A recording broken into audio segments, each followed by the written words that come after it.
Masaya, makabuluhan at puno ng aral. Yan ang hatid ng Learn and Play with Aling Pulis Everywhere.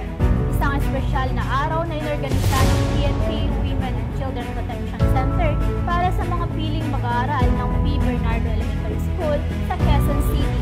Yan ang magandang balitang hatid ni Patrolwoman Sana Rose Luna. Aling Pulis Everywhere. Ito ang tema na handog ng mga kapulisan ng Women and Children Protection Center o WCPC sa mga batang kindergarten nitong Miyerkules sa Camp Craque, Quezon City. Sa pamumuno ni Police Brigadier General Borja WCPC, kasama ang mga tauhan ng anti-violence against women and children sa pamumuno ni Lieutenant Colonel Andrés ay matagumpay na nakiraos ang nasabing na kinabibilangan ng mga batang pag-aaral ng kindergarten ay kasama ang kasama mula sa paaralan ng kindergarten.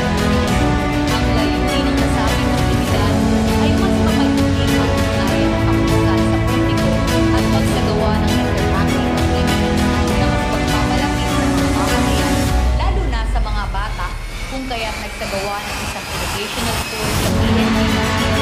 Kasunod nito ang masaya at aktibong pakikilahok ng mga bata kasama ng mga magulang at guro sa inanandang activities ng mga kapulisan na ginanap sa WCPC. Naghandog din ng regalo at mensahe-mensahe ang mga WCPC para sa mga bata. Samantala, nagbahagi naman ng mensahe ng pasasalamat ng WCPC para sa mga bata, magulang at guro na dumating sa nasabing actividad.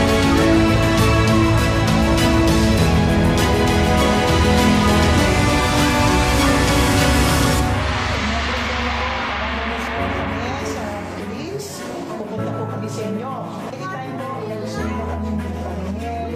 Nandito sa mga paningil namin yung mga telephone numbers namin. Yung aming Facebook account. Facebook ay naman yung pag-usap.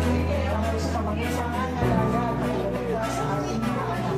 Ang tanggapan ng Women and Children Protection Center ay bukas at laging handang tumulong sa mga kababaihan at kabataan kasabay ng pababalik eskwela nitong nagdaang buwan ng Hunyo.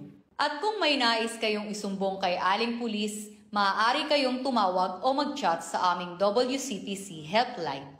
Mula rito sa PNP Women and Children Protection Center, ako ang inyong PNN Correspondent Patrolwoman Sana Rose Luna, alagad ng batas, tagataguyod ng Balitang Pulis.